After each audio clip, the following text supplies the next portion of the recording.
जब भगवान विशेष कृपा करते हैं तो संत पुरुषों का संग देते हैं, अच्छे पुरुषों का, सज्जन पुरुषों का संग देते हैं, जिससे मनुष्य अपना कल्याण कर सके।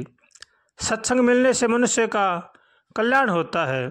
अगर हमें अच्छे पुरुषों का संग मिले, संत महापुरुषों का संग मिले और हम उनकी बातों को मान करके अपने जीवन में उतारें, उन पर चलें, तो मनुष्य का कल्याण होना निश्चित ही है। इसलिए हर मनुष्य को चाहिए कि वो अच्छे पुरुषों का संग करे, सत्संग करे और अपने जीवन में उस सत्संग को उतारे, तो ही जीवन में लाभ ही लाभ है। अगर हम सत्संग सुनते हैं, सत्संग करते हैं, अपने जीवन में नहीं उतारते हैं तो हमें उसका कोई भी लाभ नहीं मिलेगा। इसलिए अच्छे पुरुषों का संग करो, उनकी बातों पर चलो, उनकी बातों का पालन करोगे तो हमारे जीवन में सफलता मिलेगी। हम भलाई के रास्ते पर चल सकते हैं और बुराई के मार्ग से बच सकते हैं। इसलिए अच्छे पुरुषों का संग करना चाहिए, भगवान के महापुरुषों का, भगवान के प्रेमियों का सत्संग करना चाहिए। तुलसीदास जी महाराज जी विनय पत्रिका में लिखते हैं, जब दरवहि दीन दयाल राघव साधु संगति पाइए। जब भगवान विशेष प्रसन्न होते हैं तो संत महापुरुषों का संग देते हैं, और संत महापुरुषों वही होते हैं जो धर्म पर चलते हैं, धर्म पर चलाते हैं, धर्म की बात बताते हैं, उन्हीं का नाम संत महापुरुष है। इसलिए हर मनुष्य को चाहिए कि उनकी बातों का पालन करे, अपने जीवन में उतारे और उन पर चलने की पूरी कोशिश करें। अगर हम चलने की पूरी कोशिश करेंगे, उनकी बातों पर चलेंगे, तो ही हमें सत्संग का लाभ मिलेगा। अगर हम कितना ही सत्संग करो, कितने ही बातें सुनो, कितने ही कथा सुनो, कितने ही पुस्तकें पढ़ो, अगर उन पर हम नहीं चलते हैं, हमारे जीवन में नहीं ढालते हैं, तो हमें कोई भी लाभ नहीं मिलेगा। लाभ हमें जब ही मिलेगा तब हम उन बातों को अपने जीवन में उतारेंगे, उन पर चलेंगे। इसलिए हर मनुष्य का यही कर्तव्य है कि धर्म पर चले और धर्म की बात को माने और भगवान की शरण में होकर के भगवान का भजन करे। अब भगवान ने बड़ी विशेष कृपा करके बड़ा ही सुंदर मौका दे रखा है, इसका लाभ उठाना चाहिए। भगवान जब कृपा करते हैं तो मानव शरीर देते हैं, और मानव शरीर में भी हमें भारत भूमि में हमारा जन्म हुआ है, ये बड़े ही सौभाग्य की बात है। इसलिए हर मानव को चाहिए कि वो अपने मनुष्य तन का लाभ उठाए, इसको अधोगति में नहीं पहुँचाए। हर मनुष्य का यही कर्तव्य है कि वो अपना उद्धार करे, अपना पतन न करे। भगवान बड़ी विशेष कृपा करते हैं जब ही मनुष्य शरीर देते हैं। मनुष्य शरीर पाने के लिए देवता भी तरसते हैं। संत महापुरुष बताते हैं कि देवताओं को भी दुर्लभ है यह शरीर, इसलिए इस शरीर को पा करके अपना कल्याण करना चाहिए, अपना पतन नहीं करना चाहिए। मनुष्य के मन में दया रहम होनी चाहिए। दया रहम के बिना मनुष्य पशु के समान है। अगर हम दया रहम नहीं करते हैं, किसी का भला नहीं सोचते हैं, किसी का भला नहीं करते हैं, तो हम में और पशु में कोई भी फर्क नहीं है।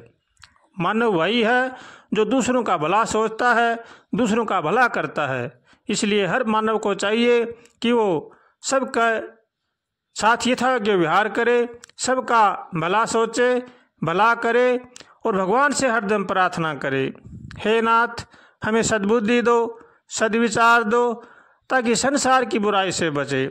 ऐसे भगवान से रोज कातर स्वर से प्रार्थना करनी चाहिए और भगवान का होकर के भगवान का भजन करना चाहिए। कंचन तजना सहज है, सहज त्रिया का नेह, मान बड़ाई ईर्षा तजना दुर्लभ ये है। मनुष्य सब कुछ तज सकता है, लेकिन मान बढ़ाई और ईर्ष्या इनका तजना बड़ा ही कठिन से भी कठिन कार्य है। इसलिए जो मनुष्य अपना कल्याण चाहता है, उनको चाहिए कि वो मान बढ़ाई को और ईर्ष्या का त्याग करें। ईर्ष्या बहुत ही बड़ा खतरनाक रोग है। अगर हमारे प्रति किसी के भी ईर्ष्या हो जाती है, किसी के साथ हम ईर्ष्या करते हैं, तो हमारा पतन निश्चित है। इसलिए ईर्ष्या किसी से भी नहीं करनी चाहिए। ईर्ष्या बड़ा ही भयानक रोग है। राग द्वेष ईर्ष्या ये एक ही रूप हैं। इनसे मनुष्य को बचना चाहिए। हम सबका भला सोचें, सबका भला करें, इसी में ही जीव का कल्याण है। जो मनुष्य छल कपट रहित होकर भगवान का भजन करता है, भगवान से प्रार्थना करता है, तो भगवान उसका अवश्य कल्याण करते हैं। इसलिए हर मनुष्य को छल कपट रहित होना चाहिए। किसी के साथ भी किसी प्रकार का छल नहीं करना चाहिए, किसी के साथ धोखा नहीं करना चाहिए। छल कपट धोखा ये बड़ा ही भयंकर पाप है। चोरी जारी इनसे बचना चाहिए और भगवान से हरदम प्रार्थना करें, हे नाथ हमें सद्बुद्धि दो, हे नाथ हमें बचाओ, हम आपकी शरण में हैं। ऐसे भगवान से रोज प्रार्थना करनी चाहिए। रे मन भली न कर सके तो बुरी करण क्यों जाए, अमृत फल मिलता नहीं तो विष काहे को खाए। अगर किसी का सोचो तो भला सोचो, करो तो भला करो, इसी में ही जीव का कल्याण है। और भगवान का होकर के भगवान का भजन करें। श्रीमन्नारायण नारायण नारायण हरि, श्रीमन्नारायण नारायण नारायण हरि, श्रीमन्नारायण